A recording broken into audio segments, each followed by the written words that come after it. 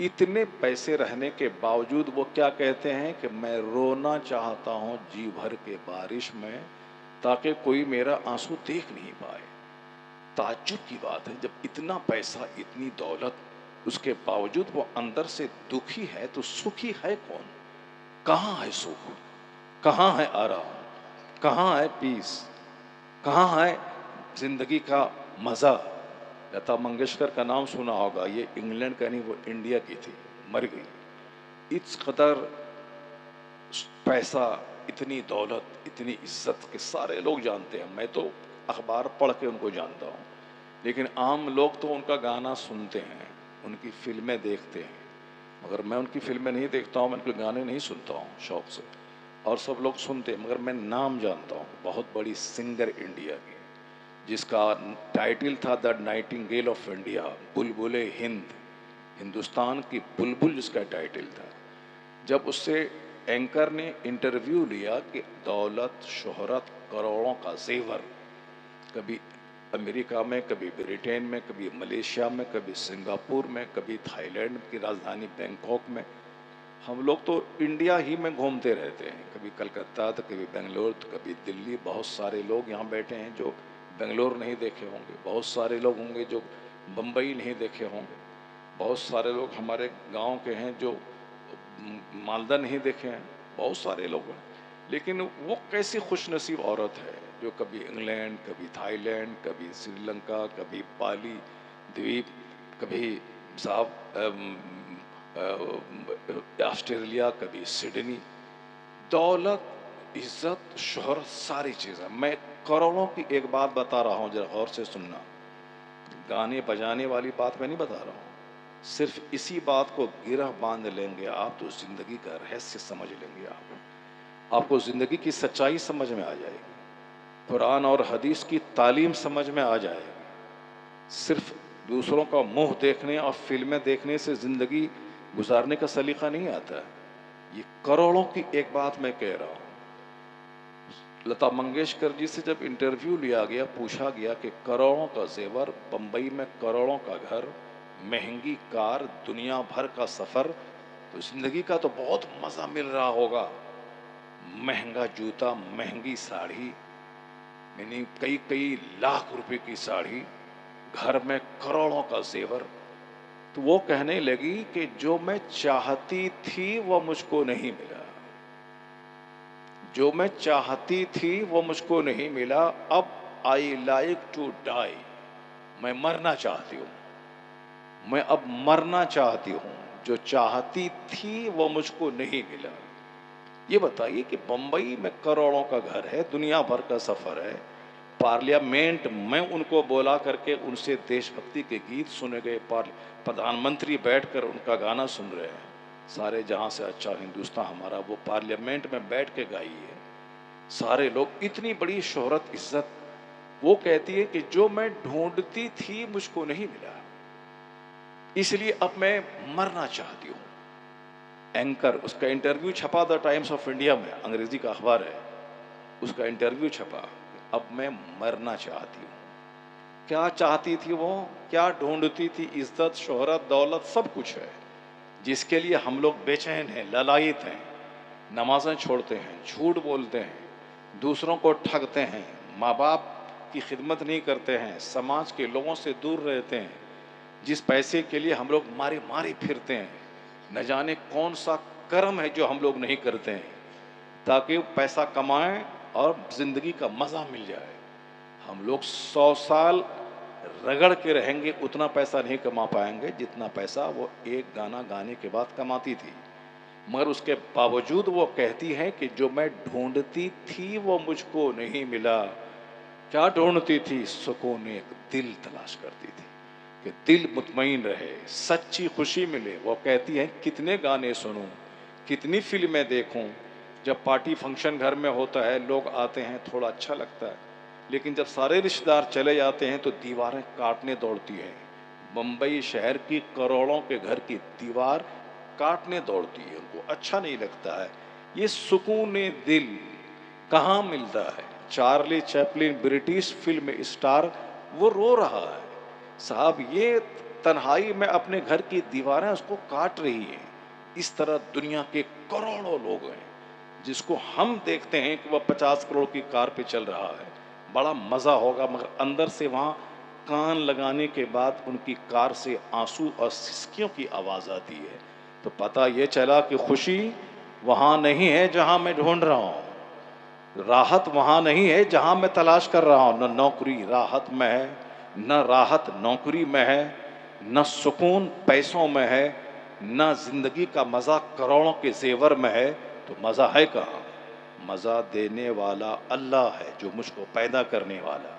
اب میرا پیدا کرنے والا قرآن میں ایک فارمولہ دیا ہے کہ میرے بندے الا بذکر اللہ تطمئن القلوب, جان لے کے دلوں کو آرام اللہ کے ذکر میں ملتا ہے, دلوں کو سکون اللہ کی یاد میں ملتا ہے, دلوں کو چین تلاوت عبادت اور سجدوں میں ملتا ہے.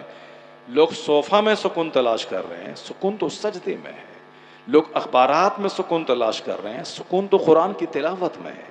لوگ ادھر ادھر گھومنے میں سکون تلاش کر رہے ہیں, سکون تو اللہ نے مسجد کی چٹائی میں رکھا ہے. اس بات کو گرہ باندھ کے رکھ لیں کہ سکون نہیں ہے عربوں میں کھیلنے میں, سارا سکون اللہ نے اپنی عبادت میں رکھا ہے. اس سے بڑھ کر کوئی سکون نہیں. سرکار غوث اعظم کے پاس 4 بیویاں تھیں, ہمارے پاس ایک بیوی رہتی ہے تو لڑائی جھگڑا لتم جتم کیس مقدمہ پنچایتی تھانہ پولیس سب ہے. ایک بیوی میں اکتا گئے زندگی سے. 2 بیٹے میں بس دوائی کھلا دو تو کوپٹی لگا دو تو نیرود کا استعمال کرو. 4 بیٹے ہوں, 4 بچے پیدا ہوں, یہ سارا تماشا ہوتا ہے. لیکن غوث اعظم رضی اللہ تعالیٰ عنہ کو 49 اولاد, 49 اولاد. وہ غوث پاک جس کا لنگر آپ کھاتے ہیں, وہ غوث اعظم جس کے نام کی نیاز آپ کھاتے ہیں, وہ غوث اعظم جس کے نام کا آپ وظیفہ کرتے ہیں یا شیخ عبد القادر جیلانی شیئن للہ, وہ غوث اعظم جس کو آپ سنکٹ کی گھڑی میں پکارتے ہیں, جو خدا نہیں مگر خدا کا ولی ہے, سارے ولیوں کے سردار ہے. اس غوث اعظم کو 4 بیویاں تھیں, کوئی لڑائی نہیں, کوئی جنگ نہیں, کوئی جھگڑا نہیں. 4 بیویوں کو عبادت کا مزہ تھا, سب تلاوت میں لگی تھی, تہجد میں لگی تھی, رات بھر سجدے میں تھی. ان کو سجدے سے فرصت نہیں کہ وہ آپس میں لڑائی کریں, تلاوت سے فرصت نہیں کہ وہ شوہر سے جھگڑیں کہ مجھ کو پیسہ دو. سب آج کل چونکہ کام ہی نہیں ہے, عبادت تو کام ہے نہیں. کام کیا ہے؟ ہاتھ میں ریموٹ ہے, سامنے ٹیلی ویژن ہے, LED ٹی وی ہے, اسی کو دیکھنا ہے. مفت کا کھانا مل رہا ہے, کھانا ہے, اور بالکل چربی بدن میں بڑھانا ہے. جب کھانا کھائے گا چربی بدن میں بڑھے گی, وہ کھانا کھائیں گی چربی بدن میں بڑھے گی, تو پھر کیا ہوگا؟ لڑائی ہوگی, جھگڑا ہوگا. اس کو چاہیے گھومنا چاہیے. نہیں, گھر میں مزہ نہیں ملتا ہے, گھر باورچی گھر کچن گھر کچن گھر کچن. تم نے مجھ کو نوکرانی بنا کے رکھ دیا, تم نے مجھ کو نوڑی بنا کے رکھ دیا. گھر کچن گھر کچن, جھاڑو لگاؤ پوچھا لگاؤ. میں بیوی ہوں کہ نوکرانی ہوں تمہاری؟ یہ بتائیے صاحب. اب وہ کہہ رہی کہ میں نوکرانی تمہاری ہوں. وہ اپنے گھر میں جھاڑو لگا رہی ہے, اپنے گھر میں کھانا بنا رہی ہے, وہ خود کھاتی ہے. شوہر بیچارہ دلی پنجاب میں رہتا ہے, وہ 6 مہینے میں ایک بار گھر آتا ہے. یہ گھر رانی بن کے یہ گھر میں رہتی ہے. 5 لاکھ کا گھر ہے, وہ رہتی ہے. کچن صاحب گرینائٹ ماربل سے سجا ہے, وہ اس کی ملکہ ہے. کھاتی وہ ہے. 6 مہینے کے بعد میں گھر آتا ہوں, وہ کہتی میں تمہاری نوڑی ہوں کیا, نوکرانی ہوں کیا؟ میں کچن گھر. تم گھومتے رہو پنجاب دلی, مجھ کو بھی لے کے چلو, مجھ کو بھی گھماؤ. اب ان کو گھر میں من نہیں لگ رہا ہے, اب ان کو بھی گھومنے کا شوق ہے. شادی میں دعوت کہیں سے کارڈ آیا, یہ اچھل جاتی ہے. اب وہ ایسے ہی لکھ دیا وتھ فیملی. اب صاحب ایک لینا ہے اس کو تحفہ گفٹ کا, ایک جھولا لینا ہے اور وہاں جانا ہے, جا کے خوب گھومنا ہے. نیا کپڑا جو باکس میں ہے اس کو کون دیکھے گا؟ بس وہی شادی کا موقع ہے. پوچھنے والا ایسی بے دلی سے پوچھا تھا, مگر یہ چلے گئے 5 بچے کو لے کے. ایک آدمی کو دعوت ہے, 5 بچے کو لے کے چلے گئے. اب وہاں خوب گھومنا ہے پھرنا ہے. یہ گھومنے پھرنے کا شوق پیدا ہو گیا, مردوں کو بھی شوق پیدا ہو گیا, یہاں گھومنا وہاں گھومنا. اب کروڑوں کا گھر بنایا, اب یہ گھومنے کے لیے پہاڑ دیکھنے جا رہا ہے. گھر میں ماربل ہے, ٹائلز ہے, گرینائٹ ہے صاحب, پلنگ ہے 1 لاکھ روپے کا,